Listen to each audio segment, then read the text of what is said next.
Oh ternyata dengan ada kita menanam sayuran di pekarangan rumah itu sangat membantu loh. Kita misalkan kita menanam cabai, oh biasanya saya beli cabai itu dalam sebulan habis uang sekian. Ternyata setelah saya memanfaatkan pekarangan rumah dengan menanam cabai, pengeluaran saya tuh berkurang jumlahnya. Itu kita mengadakan parenting untuk orang tua. Parenting ini dilakukan sama orang tua, sama guru PAUD juga. Kemudian apa yang disampaikan itu terkait pola asuh, gizi seimbang, dan perilaku hidup bersih dan sehat. Banyak sekali PAUD-PAUD yang dia tidak ada kantin. Itu namanya ke surga, kebun sumber gizi anak.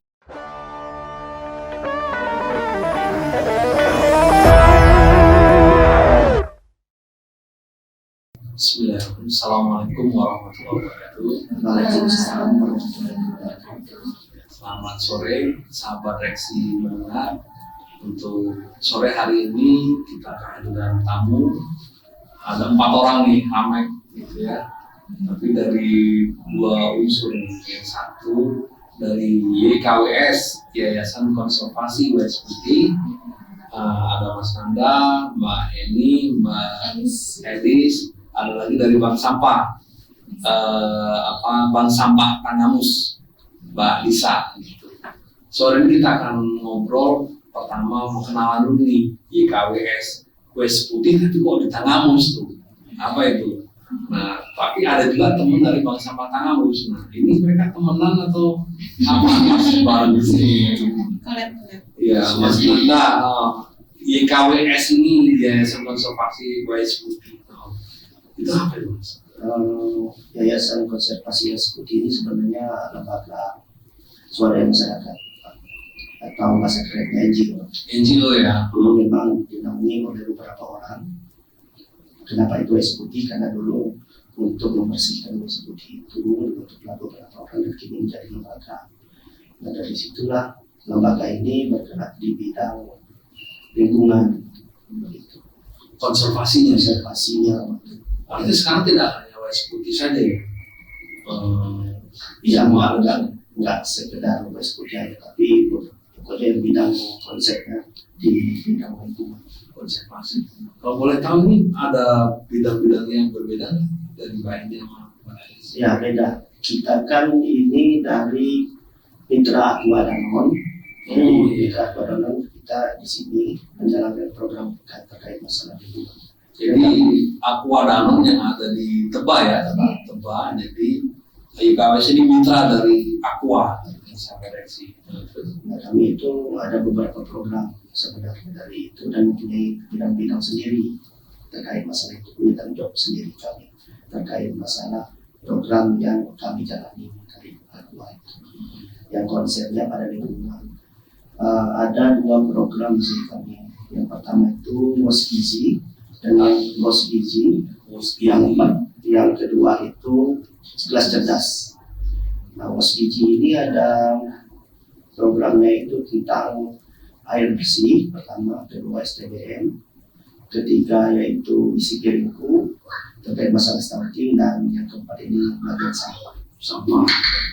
Jadi pokoknya terkait lingkungan ya, air bersih dan lingkungan. Mbak Eni bisa namain? Bisa. Kalau saya memegang program Kelas Cerdas, jadi Kelas Cerdas ini adalah cegah stunting dari rumah dan sekolah. Program ini sudah berjalan selama 2 tahun, diawali pada tahun 2021 dan ini tahun kedua pelaksanaan program Cerdas. Dan sasaran dari program Cerdas ini adalah yang tahun pertama itu kita baru fokus ke PAUD, tapi untuk tahun ini ditambah lagi dari tim pembinaan keluarga, kader Posyandu dan PKK. Oke. Kalau Mbak Elis? Jadi kalau saya itu memegang program itu tentang stunting. Jadi aku itu tidak hanya fokus ke air dan sanitasi, tapi juga ke stunting karena banyak bukan di Tangamus ini masuk ke dalam fokus stunting ya. Jadi kalau saya itu di stunting itu ada 2 program, ada 2 kegiatan. Yang pertama itu edukasi dan pemberian makanan tambahan di Posyandu. Yang kedua itu meningkatkan gizi, kebutuhan gizi masyarakat melalui Demplot ke Surga. Demplot ke Surga itu kebun sayur, buah, dan tanaman obat buah. Itu bekerja sama dengan KWT. Sekarang ada sekitar 6 binaan KWT yang kami pegang. Artinya ini bagus sekali ya untuk pencegahan stunting itu mulai dari lingkungan di wilayah. Kalau boleh tahu wilayah mana aja itu yang program-program tadi untuk wilayah Tanggamus ya? Ini kalau untuk program kami ini, kalau Depot ini sekarang berjalan ada 6. Itu ada di Kota Timur sama satu lagi di Sukaraja. Masih lingkup di ring 1-nya Aqua.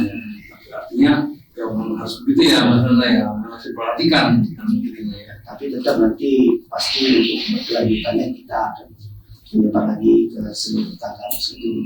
Targetnya seperti itu. Nah, Demplot itu gimana? Proses penanamannya segala macam mengedukasi atau bagaimana? Jadi kita aktifkan KWT, jadi kita di situ bekerja sama dengan Pokon juga.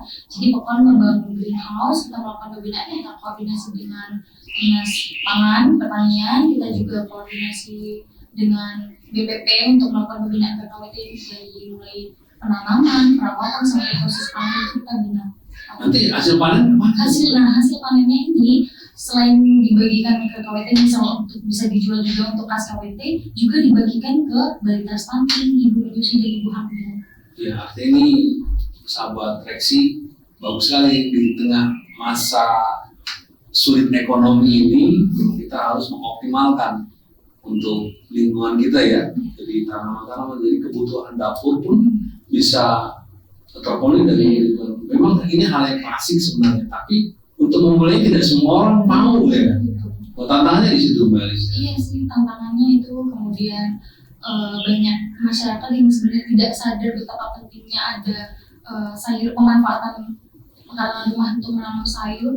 Mereka baru sadar setelah adanya Demplot ini. Oh ternyata dengan ada kita menanam sayuran di pekarangan rumah itu sangat membantu loh. Kita misalkan kita menanam cabai, oh biasanya saya beli cabai itu dalam sebulan habis uang sekian. Ternyata setelah saya memanfaatkan pekarangan rumah dengan menanam cabai, pengeluaran saya tuh berkurang jumlahnya. Mereka baru sadar itu.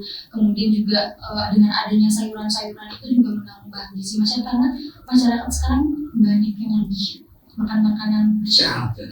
kan kurang ya, lebih kurang aware gitu ke makanan sehat. Jadi dengan adanya ini alhamdulillah sekarang sudah meningkat di masyarakat. Alhamdulillah gitu. Apalagi berasa banget kalau umpamanya kayak cabai kemarin. Kemarin baru sadar ketika itu mereka tuh sekarang mulai tidak tahu loh kenapa. Oh ternyata harga cabai itu mahal ya sekarang. Soalnya saya nggak pernah beli cabai, saya nanam di rumah. Nah jadi itu dapat ada efek positifnya kan, mereka nggak terdampak dengan harga cabai mahal karena mereka udah menanam sendiri di rumah. Ya, ini kisah nyata ini sahabat Reksi. Betul-betul kejadian Tanggamus ini harus menjadi contoh yang lain. Kalau yang ini Mbak ini tentang stunting tadi itu gimana Mbak? Oke, kalau stunting, kalau dicerdaskan lebih fokusnya ke anak-anak PAUD ya. Jadi sasaran kami itu kan orang tua siswa PAUD, guru PAUD, kader posyandu dan PKK. Nah, kegiatan yang sudah kita lakukan selama beberapa bulan ini, kalau di PAUD itu kita mengadakan parenting untuk orang tua. Parenting ini dilakukan sama orang tua, sama guru PAUD juga. Kemudian apa yang disampaikan itu terkait pola asuh, gizi seimbang dan perilaku hidup bersih dan sehat, gitu kan. Terkait gizi seimbang itu kita mengkampanyekan isi piringku. Isi piringku itu jadi dalam satu kali anak-anak itu makan, kita juga sebenarnya itu 50% ada karbohidrat dan protein, 50%-nya lagi ada sayur dan buah, susu dan air putih. Jadi kita juga mendorong sekolah PAUD itu untuk wajib bekal untuk siswa. Jadi kalau di PAUD itu kita punya 3 pilar Pak. PAUD itu harus menerapkan yang pertama, kelas parenting untuk orang tua siswa PAUD minimal ya sebulan sekali atau 3 bulan sekali, kemudian mewajibkan bekal untuk anak-anak itu ke sekolah bawa bekal biar nggak jajan. Dan ya kita mendorong sekolah untuk mewajibkan anak-anak sekolah bawa bekal biar sehat makanan yang dikonsumsi anak-anak. Dan setelah saya survei di beberapa PAUD yang sudah kami dampingi itu, banyak sekali PAUD-PAUD yang dia tidak ada kantin. Jadi mau nggak mau orang tuanya itu harus membawakan bekal untuk anaknya. Dan yang ketiga ini kegiatan di PAUD adalah kita mendorong PAUD untuk membuat kebun edukasi atau taman edukasi anak-anak. Jadi kita mengajak guru dan orang tua itu untuk menanam sayur di PAUD gitu. Seperti kalau tadi rumah Ya, ini kalau pautnya PAUD gitu, itu namanya ke surga, kebun sumber gizi anak gitu. Nah nanti gimana sistem menanam sayur itu? Aku mendorong untuk orang tua itu ke sekolah bawa bibit Pak. Nanti kita tanam bareng-bareng, setelah ada hasilnya itu kita kembalikan lagi ke guru untuk mengolah, bisa dijadikan sumber makanan tambahan untuk anak-anak gitu. Kalau untuk ke posyandu dan PKK kita kebanyakan edukasi. Nah satu lagi nih Pak yang unik, minggu kemarin kita mengadakan kegiatan edukasi stunting ya Bang dari Santaku di TKIT Teladan Pak. TKIT Teladan di Pasar Madang ya. Nah masukin tong sampah. Iya dan masuk juga. Nah ketika kita melakukan kegiatan di situ itu dampak positifnya itu sangat amat tinggi. Yang pertama itu kan mereka hasil dari kegiatan itu di-up di Facebook ya. Ternyata banyak banget guru-guru PAUD ini yang merry bahasanya. Kok mereka bisa mengadakan kegiatan, ada orang-orang dari Aqua, ada ini gitu. Gimana caranya gitu. Ketika saya berkunjung ke sekolah lain, bahkan guru itu bilang, terima kasih banyak atas kunjungannya ke sini. Kami sebenarnya pengen kayak mereka, tapi kami tidak tahu jalannya. Dan kemarinnya lagi kami edukasi PKK dan posyandu di Wonosobo. Ada guru PAUD juga, iya di Wonosobo. Ada guru PAUD juga yang cerita, intinya merry dia itu. Saya juga pengen dong kegiatan kayak gitu di PAUD saya, tapi caranya gimana gitu. Karena memang program ini baru, jadi belum banyak yang tahu gitu. Kalau untuk daerah Wonosobo ya, kecamatan sana memang kami lagi minggu-minggu ini ya, biasanya di Gisti, Kota Agung Timur, di Pugu, kemudian Sumberjo, Talang Padang gitu sih Pak. Artinya sasaran di paut-paut itu ya. Kalau Mbak Elis sasarannya di posyandu Depok dan rumah ya. Iya. Artinya memang dengan waktu yang sama peningkatan nilai gizi dari kalau dengan anak-anak kan gitu. Tapi saya mau merawat Gimana? Kalau yang Depok ke Sudah itu ada di Kota Agung Timur sama Sukabanjar. Itu masuk Padang. Bukan Sukaraja. Sukabanjar. Apa masih kampus? Ya artinya ini kan elemen-elemen yang harus kita bergandingan tangan ya untuk kesejahteraan masyarakat Tangamus. Nah ini rekan-rekan dari Dinas Kesehatan, Dinas Pertanian sudah ada dari KWS yang punya program yang sangat bagus sekali. Mungkin bisa bergerak bersama-sama untuk kemajuan Tangamus. Kalau terkait sampah nih Mas Nanda, ya kalau yang sampah gimana nih? Kalau sampah kita kan programnya sampah tanggung jawab dan kolektif. Sampahku Tanggung jawab. betul banget itu. Karena kita cukup menyadari orang itu sendiri Pak. Kamu harus tanggung jawab dengan sampah kamu sendiri. Kalau itu bisa diterapkan, kita bisa mengurangi sampah yang ada. Karena kita tahu dari hasil survei dan lembaga-lembaga riset itu per orang dalam sehari bisa menghasilkan sampah 0 sampai 5 kg. Masya Allah. 5 kilo itu banyak. Bukan 5 kilo, 0,5. Setengah kilo. Ya banyak setengah kilo. Sehari ya? Sehari. Apalagi ibu-ibu, bisa lebih kalau ibu-ibu. Nah maka dari itu, sampah tanggung jawabku ini masih kita bicarakan di masyarakat dan sekolah. Kenapa di masyarakat? Karena masyarakat ada yang menghasilkan sampah-sampah banyak. Kenapa di sekolah? Sekolah menjadi salah satu lembaga yang dapat menghasilkan sampah terbanyak. Karena begitu anak-anaknya suka belanja, tapi tidak sadar terhadap sampah di belakang sekolah sampah numpuk. Artinya kita mengedukasi ini bagaimana cara kita meminimalisir agar sampah-sampah ini tidak sampai di TPA. Iya. Dengan cara apa? Ya kita terapkan 3R saja. Walaupun nanti di lingkungan itu tidak ada sokli ataupun tempat pembuang sampah, setidaknya kita bisa menerapkan 3R, reuse dan recycle. Kalau itu bisa diterapkan, yang awalnya setengah kilo jadi bisa 0,2 kilo. Iya. Sehingga sampah yang ada di TPA itu tidak bertumpuk. Karena bahayanya kan bisa Pasti banyak yang bikin TPA baru. TPA baru. Iya, buangnya sembarangan. Oh, iya. Di sungai segala macam ya. Nah itu selain di TPA yang masalah paling besar itu di sungai. Iya. Tanggamus menyumbang sungai. Iya. Banyak sampah. Kita nggak usah jauh kan. Saya Kesalahan. dari rumah saya BNS ke sini, kita ngeliatin beberapa sungai dan itu penuh sampah. Dan itu adalah fakta ya, Fakta, bahwa sampah di lingkungan kita pasti ada sungai di sekitar, pasti ada sampah. Dan itu tanggung jawab siapa? Tanggung jawab kita semua. Bukan tanggung jawab Sopri, bukan tanggung jawab siapa lagi? Pemerintah, ya, tanggung jawab kita. Hanya memang kan persoalannya memilah dan maksudnya itu ya.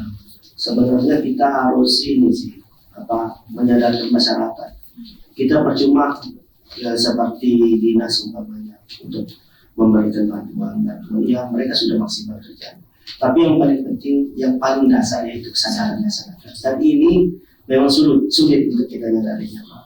Jadi melalui pemicuan, edukasi ini yang kita lakukan, insya Allah walaupun tidak semaksimal, ada kesadaran untuk masyarakat. Pelan-pelan kita edukasi, kita dorong agar tidak buang sampah sembarangan. Iya, memang sih kalau ngobrolin sampah tidak ada habisnya ya, gitu. Karena satu sisi kadang selalu ada argumen dari masyarakat. Oke, saya mau milah tapi sampah saya kemana kan gitu? Nggak ada sokli gitu kan? Udah dibentuk sokli, terus ngumpulnya juga masih jadi satu, nggak mau milah gitu. Bayar pula. Gitu. Oh, bayar pula kan gitu. Bayar istilah aja susah, ini bayar sampah kan gitu. Nah, ini juga ada dari Bank Sampah Tangamus ya. Artinya tadi sudah juga ada obrolan keberadaan Bank Sampah Tangamus. Artinya program dari IKWS dan Bank Sampah Tangamus ini kan sejalan terkait dengan lingkungan ya. Iya, tapi mungkin dari Bank Sampah Tangamus ke unit-unitnya ya. Iya, jadi kami tuh memang sudah dulu waktu pertama kali kami mencetuskan bank sampah itu dari Pekon. Kebetulan ada Pekon Negeri Ratu. Itu bank sampah pertama kali kami cetuskan untuk membentuk bank sampah. Itu karena keresahan kami juga melihat lingkungan sekitar dan kayaknya kita terpanggil, kalau bukan kita siapa lagi gitu. Masa ya kita biarin aja Kota Agung ini jadi tumpukan sampah gitu. Dan kami ketemu YKWS itu waktu kegiatan kami itu di susur sungai, pembersihan sungai waktu Hari Sampah Sedunia. September kalau nggak salah ya. Iya, itu di teratas kami melakukan sisir sungai itu kerjasama dengan YKWS dan kebetulan kami juga didukung sama Dinas Lingkungan. Itu kami melakukan untuk pembersihan sungai dari teratas sampai turun ke bawahnya sekitarnya juga sampai ke Pekon yang bawah itu Kelungu ya Kelungu. Dan kami juga pernah waktu itu ikut sisir laut ya. Waktu itu kegiatan itu juga dilakukan waktu kegiatan setiap hari Jumat itu kan ada Jumat bersih ya gitu Pak.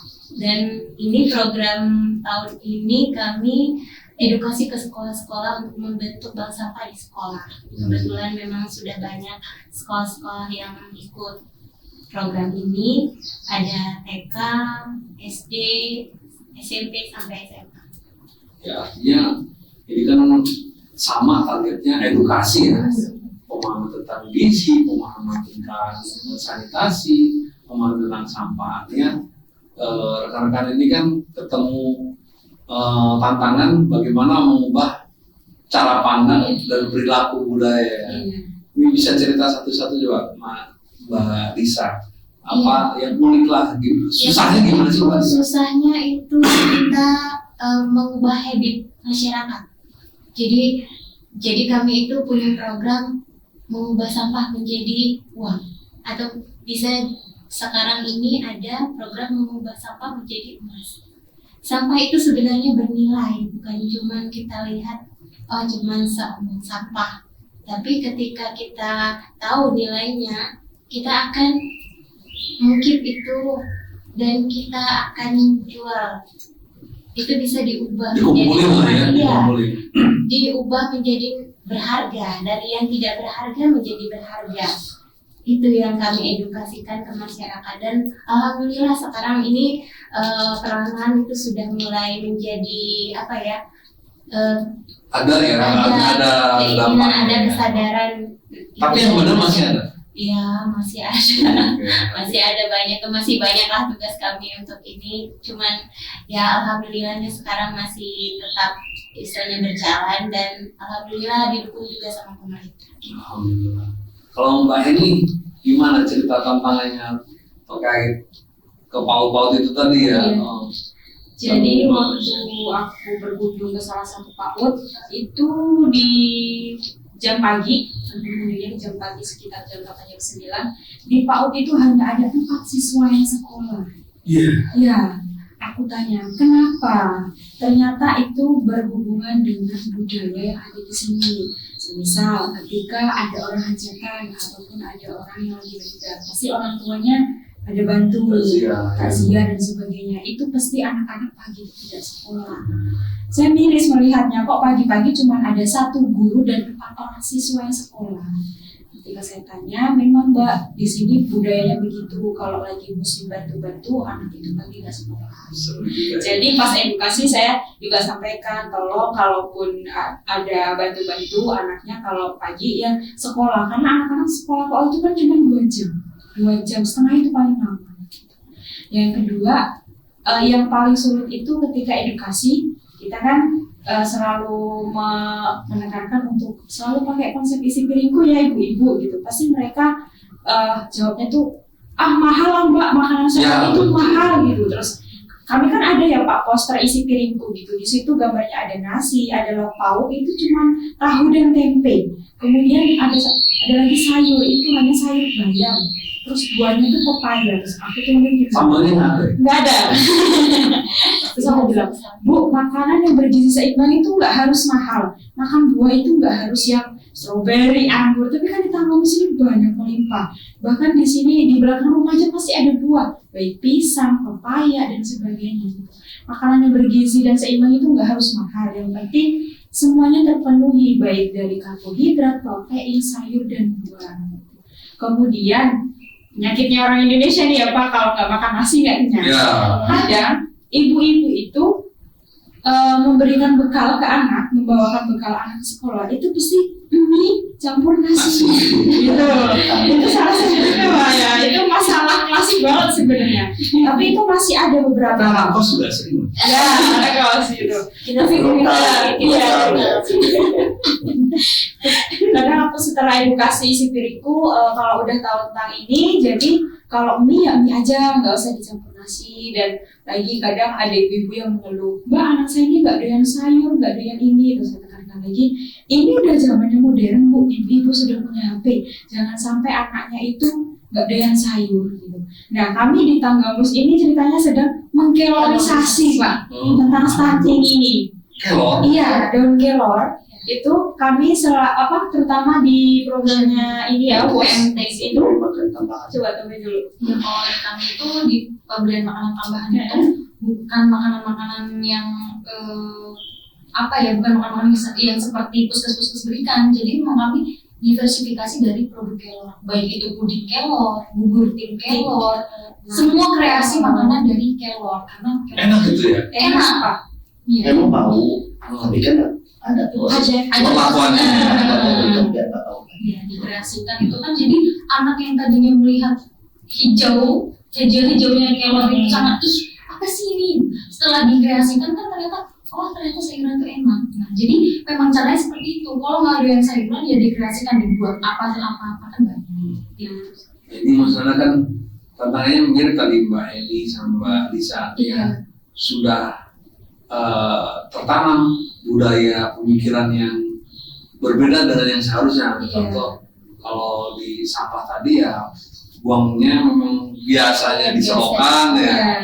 Kalau yang tadi soal makanan biasa makan sambal, nasi sambal ya sayur dah.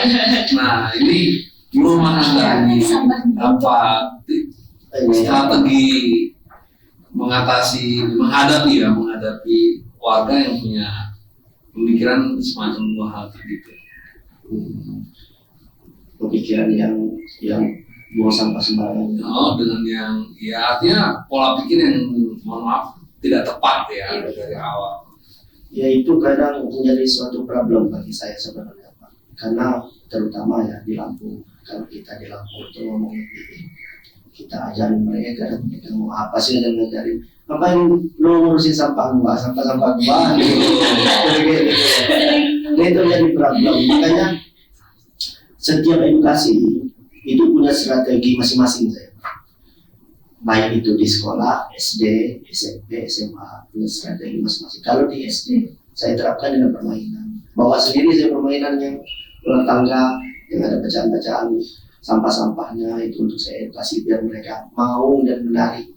Kalau yang kayak SMP dan SMA saya kasih film-film lucu yang terkait masalah sampah dari Atwa Lestari dan juga dari Lela, banyak film-filmnya dan masyarakat juga beda lagi. Bagaimana ketika kita memberikan edukasi, mereka tertarik dengan sampah itu. Apa pentingnya sampah itu untuk kehidupan kita? Padahal sampah itu adalah pilar 4 dari STBM dan itu kaitannya dengan stunting. Kalau sanitasinya buruk, stunting ini bakal terus. Nah, salah satu pilarnya apa? Sampah. Sumber apa? Sumber penyakit. 60% sampah organik itu banyak diingat di dalam bisa masuk ke ke makanan segala macam. Dan itu saya terapkan dalam edukasi gimana caranya menarik gitu. Makanya saya juga selain kawan-kawan ini edukasi, saya juga ikut kolaborasi dengan yang bagian stunting, bagian sampah, bank sampah, kalau edukasi 2 tahun untuk mengatasi mereka yang sulit untuk memahami bagaimana pentingnya sampah ini untuk dikelola secara terpadu begitu. Artinya gara-gara sampah dampaknya banyak banget ya, stunting, kesehatan. Itu yang perlu saya masukin ketika memang mereka tidak peduli. Itu tantangan besarnya itu ketidakpedulian sampah ini. Kalau Mbak Eli sendiri, kan yang dihadapi Mbak Eli ini ibu-ibu ya? Nggak apa-apa ya, ini sebenarnya bahwa mayoritas kan ibu-ibu gitu. Kalau yang tadi Mas Anda sampaikan strategi khusus gitu. Kalau yang model mohon maaf nih ya gimana Mbak Eli? Pernah ketemu nggak? Kalau untuk saat ini, kalau untuk yang KWT, untuk yang jenggot ke surga, alhamdulillah sebenarnya lancar. Kalau kendalanya mungkin hanya karena itu sebagian hasil panen itu dibagikan ke masyarakat, ibu hamil dan balita, itu kan otomatis mengurangi hasilnya juga. Misalkan yang sebagian dijual, sebagian dibagikan. Ternyata untuk membeli bibit kadang kurang untuk membeli bibit untuk ditanam selanjutnya. Oleh sebab itu kita juga punya trik, punya caranya itu namanya kita tukar sampah dengan sayur. Jadi kita membagikan sayuran-sayuran itu ke ibu-ibu, ke ibu menyusui, ke balita itu kita biasanya tidak gratis. Gratisnya maksudnya tidak gratis itu bukan memberikan uangnya, tapi ditukar dengan sampah. Seberapapun sampah yang ibu punya nanti ditukarkan dengan sayur. Nanti sampah itu bekerja sama dengan bank sampah, itu sampahnya nanti dijual ke bank sampah. Nah, jadi kan otomatis ada uang kebalikan untuk membeli bibit ya. Nah, itu salah satu cara kami. Tapi kalau untuk yang posyandu mungkin hampir sama sekali, karena kalau di posyandu itu kan kegiatannya datang dan pergi ya. Ibu habis menimbang, habis diberi imunisasi itu sulit untuk dikumpulkan. Dan ternyata satu kendala yang sangat-sangat miris sekali, banyak orang tua yang tidak paham apa itu stunting. Jadi pasti kan kita ada yang namanya pretest post-test, jadi kan kita tanya, ibu tahu nggak sih apa itu stunting? Apa sih stunting itu? Nggak ada yang tahu. Dan ada yang mungkin kalau yang ngeyel lebih yang di posyandu. Nggak apa-apa anak saya pendek, orang mama sama bapaknya aja pendek ya wajar anaknya pendek. Seperti itu. Jadi ada pemikiran seperti itu. Dan ada juga yang ngeyel belum 6 bulan, belum waktunya untuk MPASI sudah diberikan minum teh, mungkin sudah diberikan makan nasi, kan itu belum boleh ya. Mungkin yang ngeyel-ngeyel seperti itu karena orang saya dulu waktu kecilnya aja kayak gitu, masih sekarang masih sehat, Nasi pakai garam. nasi pakai garam, Pisang. iya, Ya, pakai nasi bawang pakai merah garam, gitu, dikasih itu masih, sampai sekarang itu masih yang ngeyel-ngeyel mungkin posyandu ya, masih ngeyel gitu. Cuman ya kita pendekatan lagi, jadi pendekatannya juga bukan hanya ke ibu-ibunya tapi ke kader dan bidannya. Jadi kan kalau mungkin diomongin kita nggak percaya, diomongin kader sama bidannya lah, seperti itu sih caranya. Ya, artinya tidak mudah ya Tidak mudah. mengemban tugas untuk lingkungan, kemudian konservasi, kemudian gizi dan sampah, itu bukan hal yang mudah. Artinya Sahabat Reaksi mendengar, termasuk juga perangkat daerah maupun lembaga-lembaga yang ada di sekitar kita dari pemerintah Pokon, kecamatan, kelurahan. Ayo mari kita bersama-sama untuk lebih peduli terhadap lingkungan kita. Bahwa tadi udah kita dengarkan cerita tidak mudah yang mereka kerjakan, tantangannya begitu luar biasa. Dan ini tidak bisa serta-merta kita serahkan nih, udahlah tanggung jawab IKWS, tanggung jawab buang sampah nih untuk ngurusin tentang sampah maupun tentang gizi maupun sanitasi. Ini adalah tanggung jawab kita semua. Mari sama-sama masyarakat Kota Agung, masyarakat Tanggamus, kita bergandengan tangan. Mari kita ciptakan lingkungan yang sehat, karena mulai dari lingkungan yang sehat maka akan muncul keuntungan atau hal yang positif di lingkungan kita, dan insya Allah akan menjadi budaya yang akan kita wariskan kepada anak cucu kita. Saya kira itu aja rekan-rekan di KWS dari Bank Sampah Tanggamus. Terima kasih sudah hadir di podcast Reaksi Mendengar. Insya Allah kita ngobrol lagi dengan topik lebih detail lagi. Terima kasih. Assalamualaikum warahmatullahi wabarakatuh.